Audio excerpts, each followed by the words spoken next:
Cura espiritual. Quantas enfermidades pomposamente batizadas pela ciência médica não passam de estados vibratórios da mente em desequilíbrio? Emmanuel. No trato com as nossas doenças, além dos cuidados médicos indispensáveis à nossa cura, não nos esqueçamos também de que quase sempre a origem de toda enfermidade principia nos recessos do espírito.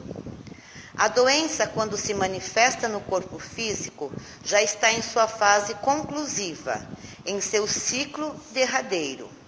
Ela teve início há muito tempo, provavelmente naqueles períodos em que nos descontrolamos emocionalmente, contagiados que fomos por diversos vírus potentes e conhecidos como raiva, medo, tristeza, inveja, mágoa, ódio e culpa. Como a doença vem de dentro para fora, isto é, do espírito para a matéria, o encontro da cura também dependerá da renovação interior do enfermo. Não basta uma simples pintura quando a parede apresenta trincas. Renovar-se é o processo de consertar nossas rachaduras internas e é escolher novas respostas para velhas questões até hoje não resolvidas. O momento da doença é o momento do enfrentamento de nós próprios. É o momento de tirarmos o lixo que jogamos debaixo do tapete. É o ensejo de encararmos nossas paredes rachadas. O Evangelho nos propõe tapar as trincas com a argamassa do amor e do perdão. Nada de martírios e culpas pelo tempo em que deixamos a casa descuidada. O momento pede responsabilidade de não mais se viver de forma tão desequilibrada. Quem ama e perdoa vive em paz, vive sem conflitos, vive sem culpa. Quando atingimos esse patamar de harmonia interior, nossa mente vibra nas melhores frequências do equilíbrio e da felicidade, fazendo com que a saúde do espírito se derrame por todo o corpo. Vamos começar agora mesmo o nosso tratamento? Então, gente, já é sabido, né, que toda doença, toda manifestação de enfermidade no nosso corpo físico, ele tem origem no nosso espírito. Desde uma simples alergia até uma doença mais grave. O que acontece quando isso se manifesta em forma de enfermidade? É porque nós estamos adiando o quê? A nossa reforma interior. Ah, mas você fala tanto em reforma interior. Não é assim tão simples. E de fato não é. Porque nós já tivemos muitas encarnações e estamos aqui falando de reforma interior. Estamos aqui batendo na tecla da necessidade de nos desvencilharmos desses sentimentos hostis como a raiva, orgulho, culpa, medo, que através do autoconhecimento você acaba entrando em contato com esses horrores que é o nosso semblante espiritual. Mas é preciso enfrentá-los. Primeiro ponto, nós temos que enfrentar esses sentimentos, inveja e tudo mais que nós estamos trazendo de outras encarnações. O que acontece é que quando a gente chega nessa encarnação, a gente tem uma mala cheia de coisinhas para resolver que a gente se propôs. Lá alguém, né, do plano superior e responsável pelos processos de reencarnação, nos diz quais são os reajustes que nós vamos querer resolver. E muitas vezes a gente escolhe um montão deles. Mas aí o plano superior fica só assim. Menos. E você, então, tira alguns e pensa em o plano superior, menos. E aí, de 5, 6 páginas na sua ficha, ele te deixa com meia página de reajuste. Por que isso? Porque, obviamente, eles sabem que para uma encarnação, nós não vamos dar conta de reajustar toda essa problemática, já que nós vivenciamos o quê? 15, 16 encarnações, no mínimo, e diz já um irmão espiritual estudioso que nós precisamos de pelo menos 15 encarnações para começar a fazer a nossa transformação interior. Bom, pelo menos nos leva a crer que nós já estamos por aí, né? Estamos aí, talvez na 15ª, enfim. Porque nós nunca falamos tanto da necessidade de mudança. Da necessidade de usar o Evangelho do Cristo como a cartilha da nossa vida. Da necessidade de enfrentarmos o nosso eu interior, nos conhecermos. E não mais jogar essa sujeira para debaixo do tapete, né? Que inconscientemente as nossas antigas personalidades dizem assim, não precisa resolver isso agora não, deixa para a próxima, deixa para mais para frente. E o que vem acontecendo é isso. A gente vai deixando as coisas para depois. Tá bom que nós aprendemos também essa trajetória de encarnações que nós já vivemos. Nós tivemos algumas que talvez nós perdemos, nós tivemos outras que nós aproveitamos mais, e isso tudo é mérito. Não tenha dúvida que nós aprendemos. Mas ainda assim, há muita coisa que poderia já estar um tanto que resolvido, como a mudança interior. A necessidade de enfrentarmos verdadeiramente essas personalidades que nós vamos trazendo de várias vidas e de outras que nós criamos nessa mesma vida. Então, voltando, a gente traz um pacote de coisa para resolver, a gente não resolve nem a metade e ainda leva mais um monte. Porque nós vamos adiando essa necessidade de transformação. Só que todas essas encarnações tornam-se para nós encarnações de preparação. Ou vocês acham que nós jogarmos as coisas para debaixo do tapete, nós estamos escondendo de quem? De quem é que nós vamos esconder? Sendo que existe um planejamento espiritual, existe um comando espiritual que está ciente de tudo isso. E é até compreensível por parte do plano espiritual superior. Porém, a gente vai adiando, nos preparando de alguma forma, porque é assim que existimos e evoluímos, nada é estacionado, nada retrocede, estaciona talvez, mas nada retrocede. Só que existe uma encarnação que chama-se encarnação chave. E nessa a gente tem que resolver. Ou seja, na encarnação chave, que eu não estou dizendo que seria essa para todos nós, a gente vai ter que reajustar o karma que nós jogamos sempre para debaixo do tapete.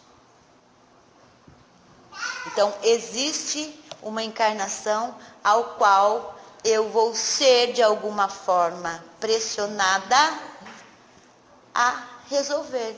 Seja lá né, muitas vertentes espiritualistas falam a lei do karma. Então, tem gente que fala, eu sofro tanto. Na verdade, talvez você nem começou a sofrer. Você está sendo preparado emocionalmente, espiritualmente, para uma encarnação chave. Mas precisamos estar preparados. Agora, existe uma forma de nós resolvermos isso de uma forma mais amena, de uma forma mais tranquila? Sim, existe. É essa mudança interior que nós precisamos fazer. É essa necessidade eminente de nós fazermos essa transformação. De nós começarmos a pôr em prática esses mandamentos, essas leis morais, as quais Jesus ensinava. Começou, já passou do momento de nós seguirmos o exemplo do Cristo. É claro que nós estamos muito longe de Jesus, muito, muito distante. Mas a gente tem que chegar lá um dia.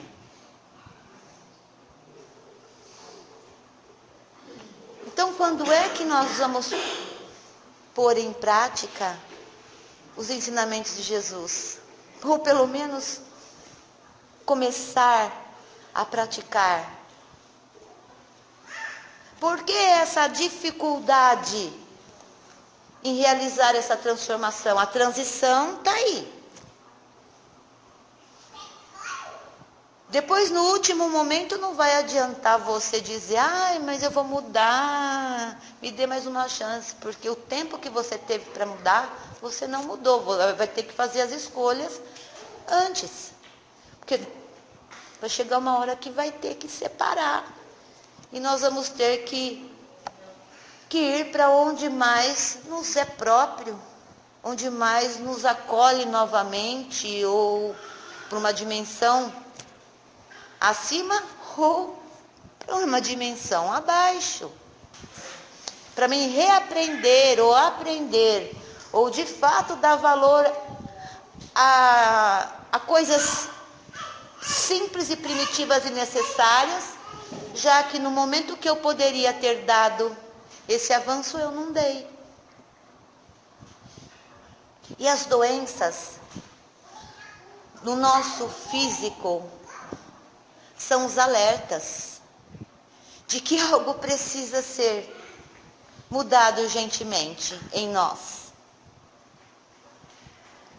As manifestações de enfermidades na nossa alma, no nosso espírito, é um sinal de alerta. Quando a doença se manifesta, a enfermidade se manifesta, é porque já está acentuado aquele processo de limpeza interior, de transformação, de mudança. Já está sobrecarregado, já está na bacia das almas, como fala o ditado popular. Então, contradiz, o que você está falando contradiz que as provas com a dor, com as doenças, elas não são necessárias para o nosso aprendizado? É claro que são.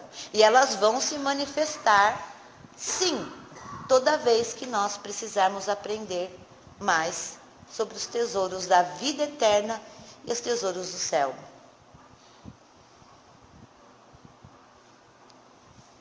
Aí pode ser que valha aquele ditado: tem quem busca aproximação com Deus pela dor ou pelo amor. Eu diria para vocês que pelo amor é quase ninguém. Ainda que a pessoa vá em busca sem nenhuma questão tão complexa, ela vai porque ela sente um vazio dentro de si. Ela não tem plenitude. Então ela vai buscar a aproximação com a espiritualidade, com a finalidade de preencher aquele vazio interior que ela sente, que nada mais é a necessidade de nos tornarmos a cada dia mais centelhas de Deus.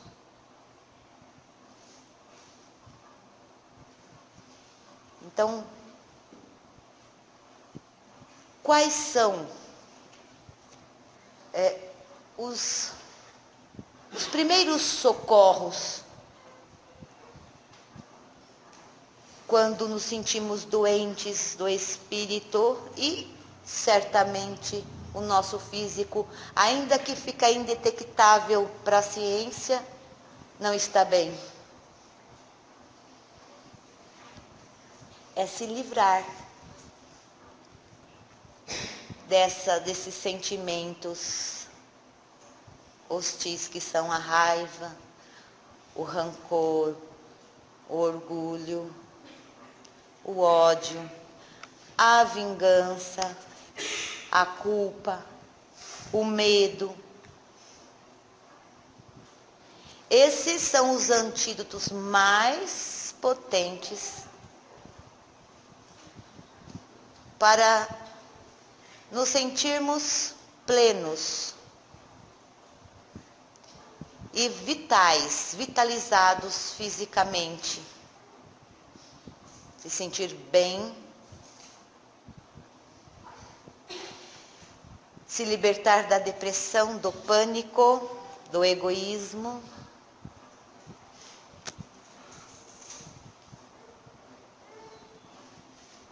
É pôr a prática dos ensinamentos de Jesus.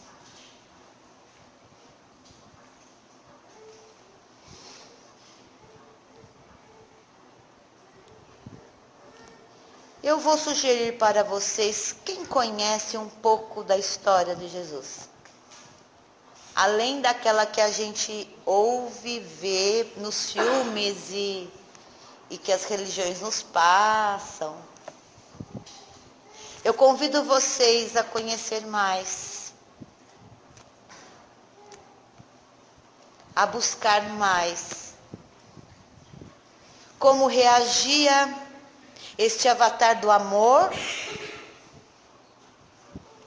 mediante as vicissitudes da vida, porque ele também passou por tudo isso. Ah, mas ele conseguia porque ele era Cristo.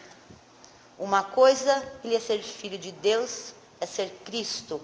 Outra coisa é ele ter que cumprir a missão e passar por todas essas vicissitudes que nós passamos, para nos ensinar a lidar frente a todas as situações da vida. Para nos ensinar sobre a verdade.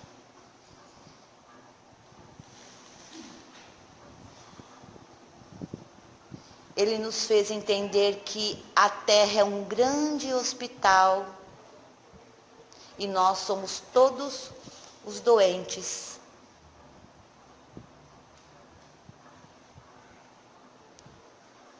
Crianças doentes. E quando vocês ouvem também, aquela passagem que Cristo levou um tapa e deu a outra face para bater. Não é isso literalmente, dar a outra face para bater. Mas se vocês se aprofundarem mais, vocês vão ver que através dessa oportunidade que Cristo dava aos seus ofensores, ele plantava a semente do amor, porque essa era a finalidade dele. Que a lei de Moisés, antes dele vir em forma de homem, antes de Jesus aqui estar, a ideia de um Deus vingativo, de um Deus que castigava, era o que acontecia. Matavam-se em nome de Deus, porque era a única lei,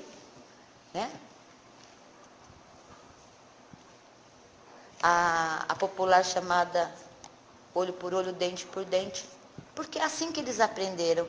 E Jesus veio para descaracterizar tudo isso, para desconstruir essa imagem, para nos empurrar a evolução. Então, hoje, a reflexão não é bem uma reflexão, é um convite a vocês conhecerem mais sobre Jesus. Porque o que nós conhecemos desse avatar, governador do plano Terra, nos coloca muito distante dele. E se nós conhecermos, nós vamos perceber que ele está muito próximo.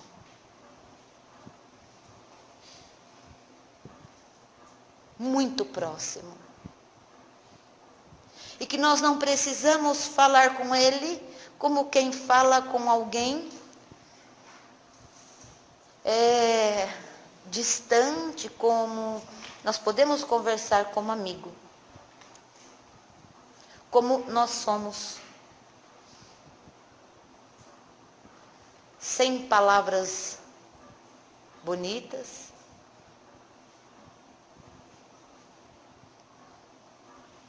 É assim que nós vamos nos conectar com ele. Então esse é o convite. Boa noite a todos. Que todos sejam abençoados e levem para os seus lares as bênçãos que vieram buscar.